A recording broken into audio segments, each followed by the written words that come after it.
তৃণমূল কংগ্রেসের এখনো যারা বহু টাকা কামিয়ে পয়সা কড়ি করে ফেলেছেন, এখন বসে যান, সুখে স্বাচ্ছন্দ্যে সংসার করুন, খান।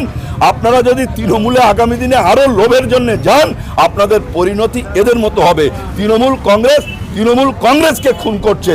স্বাভাবিকভাবেই একটা জঙ্গলের রাজত্ব থেকে পশ্চিমবাংলার মানুষকে বাঁচাতে পরিবর্তন করতেই হবে। আমরা হাড়োয়াবাসীর কাছে তো বলবো যে এই উপনির্বাচনে একটা বার্তা দিতে গোটা পশ্চিমবাংলার মানুষের কাছে। কারণ এই যে 2011 সালের পরে যে পরিবর্তনের সরকার এনেছিল মানুষ যে আশায়, আজকে তারা হাড়ে হাড়ে টের পাচ্ছে। সমস্ত স্তরের দুর্নীতি, গণতন্ত্র ধ্বংস, এখানে কোনো আইনের শাসন নেই, একটা স্বৈরাচারী সরকার। এখানে সমস্ত পঞ্চায়েত, পৌরসভা থেকে শুরু করে সমস্ত জায়গায় বেনিফিশিয়ারি কোনো সুযোগ সুবিধা পাচ্ছে না। এখানে টাকার বিনিময়ে গোটা পশ্চিমবাংলা জুড়ে একটা নৈরাজ্যের আজকে শাসন ব্যবস্থা কায়েম করেছে। প্রতিটি স্তরে দুর্নীতি। টাকা দিলেই আপনি তৃণমূল কংগ্রেসের পদ পাবেন, টাকা দিলেই প্রার্থী হওয়া যাবে। তাহলে লক্ষ লক্ষ টাকার বিনিময়ে যদি তাদের বিভিন্ন যে নির্বাচনগুলো স্তরের, টাকা দিলে তারা সেই টাকা তোলার চেষ্টা করবে। আর বিভিন্ন ঘটনা যা ঘটছে, এই ঘটনা যে যেখানেই দুর্নীতি করুক না কেন, শেষমেশ কোন জায়গায় গেছে, বারাসাতের পৌরসভার 2 নম্বর ওয়ার্ডের কাউন্সিলর অপহরণ করে 9 কোটি টাকা নিয়েছে। স্বাভাবিকভাবে এই সমস্ত টাকা কালীঘাটে যায়। 75 আর 25 তারা রাখে, 75 কালীঘাটে যায়।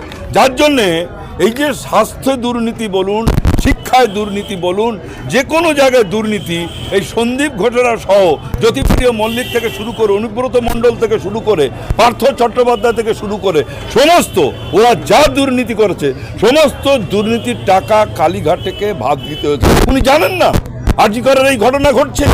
আজকে এই যে তিলোত্তমা, যে মেয়েটি আজকে ধর্ষিত হলো, খুন হলো, এর মোটিভ কি, এর কারণ কি, কেন খুন হতে হলো?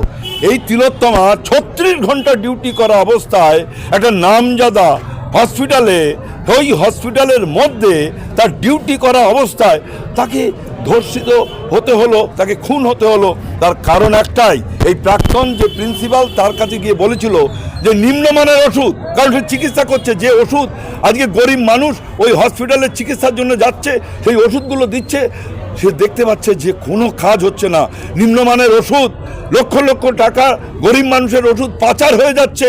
আজকে এই যে ডেপুটি আপনার যে সুপার ছিল আরজি করেন, সেই সুপার আক্তার আলী, সে প্রতিবাদ করেছিল, সে ভিজিলেন্স কমিশনারকে জানিয়েছিল, তাতেও কাজ হয়নি। স্বাস্থ্য দপ্তরকে জানিয়েছিল, স্বাস্থ্য দপ্তরের মুখ্য সচিবের কাছে গেছিল। মাননীয় মুখ্যমন্ত্রী জানেন না, উনি স্বাস্থ্যমন্ত্রী, উনি বলছেন আমি জানি না এরা কারা কি করছে। উনি হচ্ছেন তো মাথা, প্রশাসনের মাথা। সেই মেয়েটি প্রতিবাদ করেছিল বলে তাকে আজকে খুন হতে হলো, ধর্ষিত হতে হলো, প্রতিবাদ করেছিল বলে। আজকে সেই জায়গায় দাঁড়িয়ে মমতা ব্যানার্জি তিনি বিচার চাইছেন ওই তিলোত্তমার বাড়ি গিয়ে। আরে বিচার করতে গেলে তো আই উইটনেস নেই, তাহলে সেখানে যে ঘটনা ঘটেছে, আজকে ফরেন্সিক যে ল্যাবরেটরির যে তদন্ত, সেই তদন্তের যে রিপোর্ট, সেই রিপোর্ট যদি না থাকে, তাহলে উনিও বলছেন বিচার চাই, উনি বলছেন ফাঁসি চাই। অপরাজিতা আইন করলেন, আরে ফাঁসি তো আছে আইন, তাহলে ধনঞ্জয় বামফ্রন্টের আমলে তার ফাঁসি হলো কি করে? আসলে আইওয়াশ করতে চাইছে, আইওয়াশ। শেষে ডাক্তাররা যখন, জুনিয়র ডাক্তাররা, তারা দিনের পর দিন বিক্ষোভ দেখাচ্ছেন, তারা ওখানে অবস্থান করছেন। গোটা রাজ্য জুড়ে আন্দোলন, গোটা দেশ জুড়ে, দেশের বাইরে, গোটা পৃথিবীতে চলছে।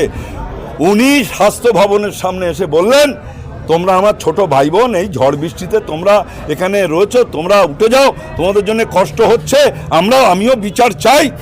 মাননীয় মুখ্যমন্ত্রী দিদি সাচ্ছেন, বলছে আমি দিদি। কিসের দিদি? উনি স্বাস্থ্য দপ্তরের মাথায় বসে রয়েছে, উনি পুলিশ মন্ত্রী। উনি সারা দিন ধরে ওনার স্বাস্থ্য আধিকারিক থেকে শুরু করে পুলিশ আধিকারিকরা সবাই মিলে আজকে তথ্য প্রমাণ লোপাট করে দিয়েছেন। আজকে তার জন্যই তো জেলে, এই যে আপনার টালা থানার আইসি, ওকে ধরে জেলে পুরে রেখেছে।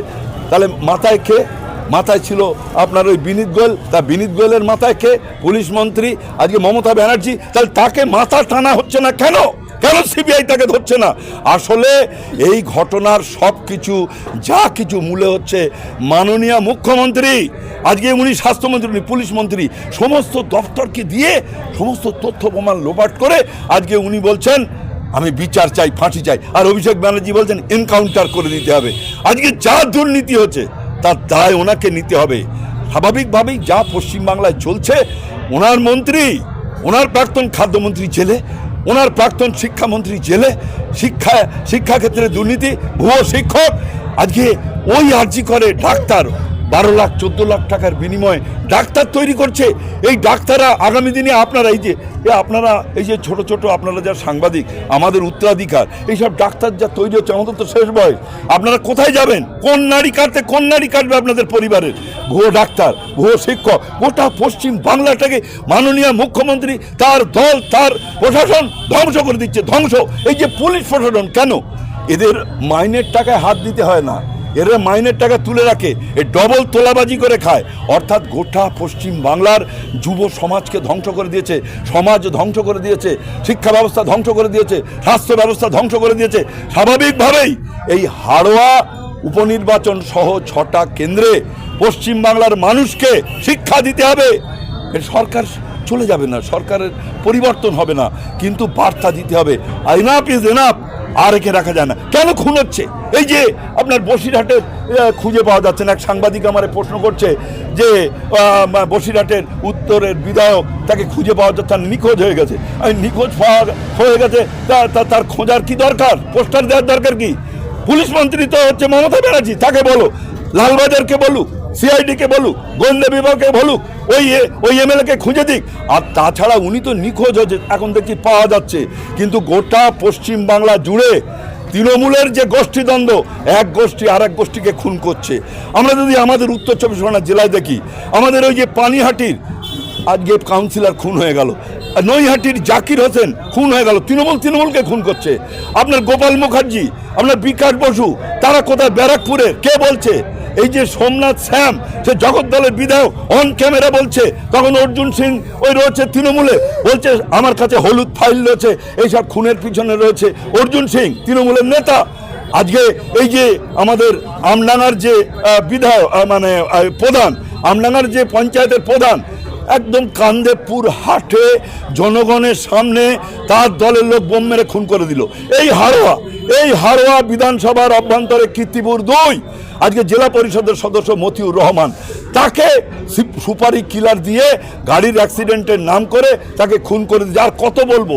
সেই জন্য বলতে চাই, নতুন করে আবার দেখছি রাজ্যে আবাস যোজনা লিস্ট পাঠিয়েছে মমতা ব্যানার্জি, তাতেও দুর্নীতি, তার কারণ যাদবপুরের সাংসদ। আমি বলতে চাই, এই যে রাত জেগেছে না, একটা নাটক করলো, রাত জেগেছে, ওই যে ডানা ঘূর্ণিঝড় আসছে, উনি রাত জেগেছেন কেন? রাত জেগেছেন যদি ঝড় হয়, আচ্ছা এর দায়িত্ব কার? নদীবাঁধগুলো আজকে মেরামতি করার দরকার, প্রত্যেক বছরে বামফ্রন্টের আমলে হতো। রাজ্য সরকারের তো একা করতে পারে না, কেন্দ্রীয় সরকারের দায় আছে। কিন্তু যার টাকা পয়সা আছে তাদের